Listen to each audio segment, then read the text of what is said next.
Chains Invisible by Edith Nesbit, 1858 to 1924.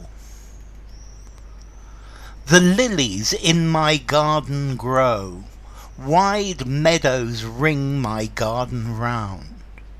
In that green copse wild violets blow, and pale, frail cuckoo flowers are found.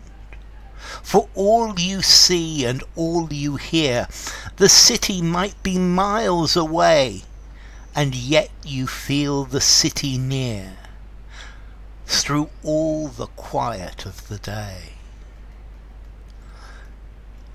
Sweet smells the earth wet with sweet rain, sweet lilac waves in moonlight pale, and from the wood beyond the lane I hear the hidden nightingale. Though field and wood about me lie, hushed soft in dew and deep delight, yet can I hear the city's sigh through all the silence of the night.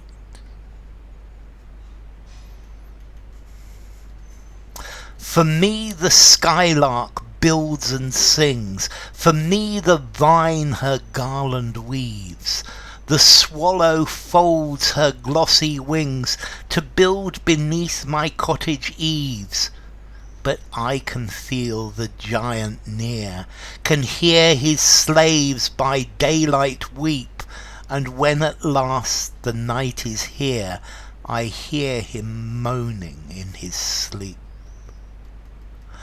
Oh, for a little space of ground, though not a flower should make it gay, where miles of meadows wrapped me round, and leagues of silence lay.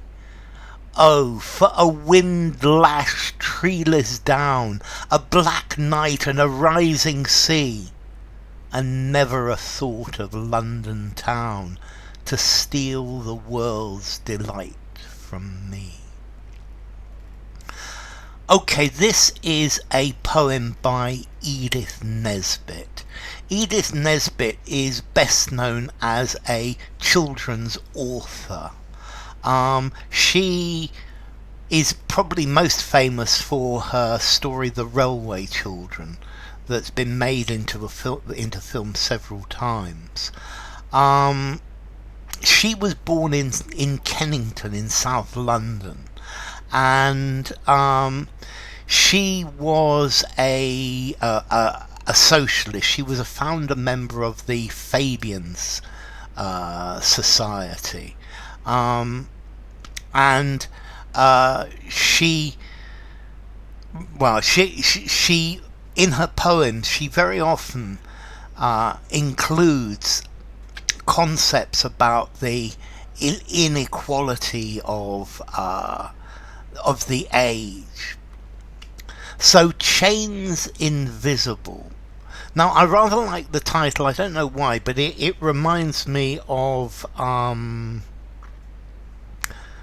Milton. But these chains, invisible chains.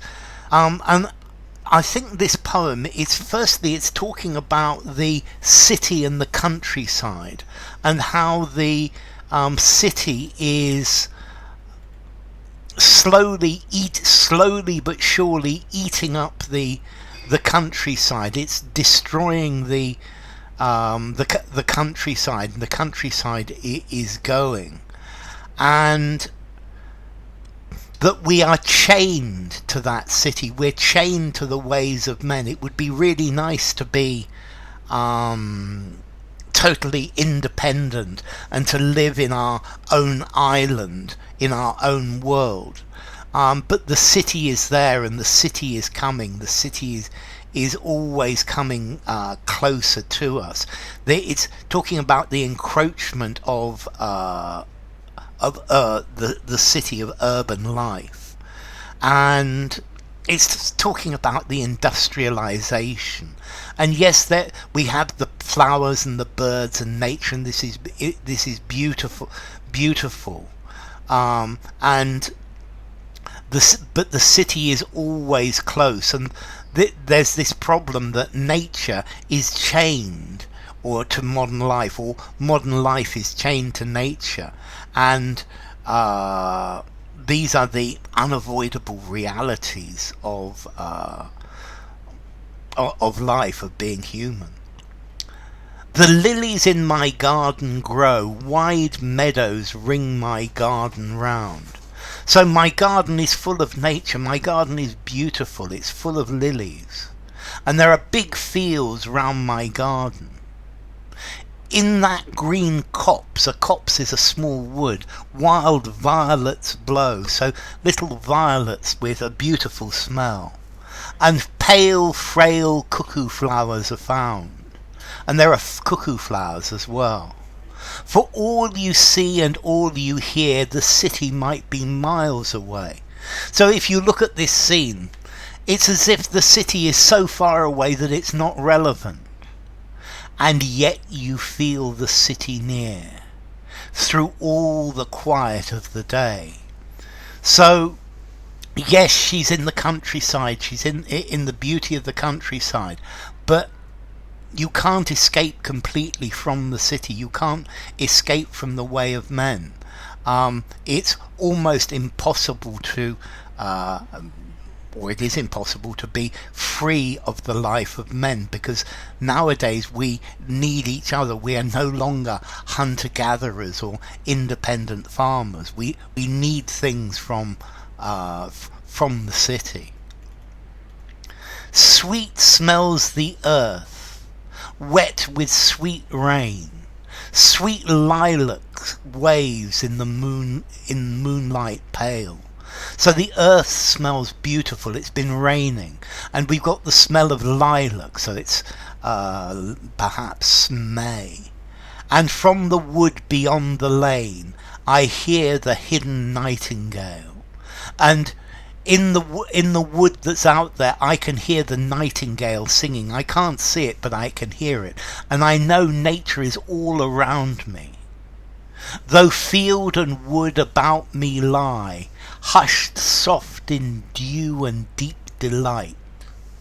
So the fields and the woods are about me, and I can hear them quiet in the dew. This is the water that you find on the grass, on the flowers, or on the leaves in the morning, and everything is quiet, and there's this beautiful delight. Notice dew and deep delight. We could have alliteration there. Yet can I hear the city sigh through all the silence of the night. So despite the fact that it's all quiet, that this is all nature, that she can hear the nightingale, she can also hear, or imagine that she hears, the city sigh through the silence of the night. So the city is there. It's the unavoidable reality of being human, that you can try to forget the city, but it doesn't go away. It's always there. And notice this sigh. This is talking about the unhappiness of the city. For me the skylark builds and sings. For me the vine her garland weaves. So when I'm here and in my house out in nature, the skylark is building its nest, is singing. The vines are growing. All of this is for me. All of this is for my appreciation, because nobody else is here to appreciate it. The swallow folds her glossy wings to build beneath my cottage eaves, and the swallows come and they build their nest underneath the edges of her roof, the eaves. But I can feel the giant near, can hear his slaves by daylight weep. But I can feel that the city is near. I can hear the slaves working in the city crying in daylight.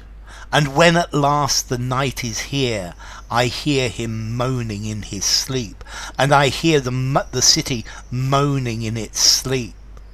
So this is saying that the city is a place of slavery. There is a great deal of unhappiness. This is industry, and this is also part of the world that she lives in. Oh, for a little space of ground, though not a flower should make it grey, where miles of meadows wrapped me round, and leagues of silence lay. So she wants a piece of ground. She wants something which is completely wrapped in nature, and there is the silence of nature, and she doesn't mind if there are no flowers. The flowers don't have to make it beautiful. That she loves nature because nature is beautiful. Nature is wonderful, even if things are difficult. Oh, for a wind-lashed treeless down. So a down is a high flat area, and she's thinking she doesn't mind if it's just a down which is beaten by the wind, or a black night and a rising sea, and never a thought of London town to steal the world's delight from me. But she wants this, but without any cities, without the world of men, without without London coming, or the cities coming and stealing the countryside and occupying more and more of the countryside. So, Edith Nesbit, Chains Invisible.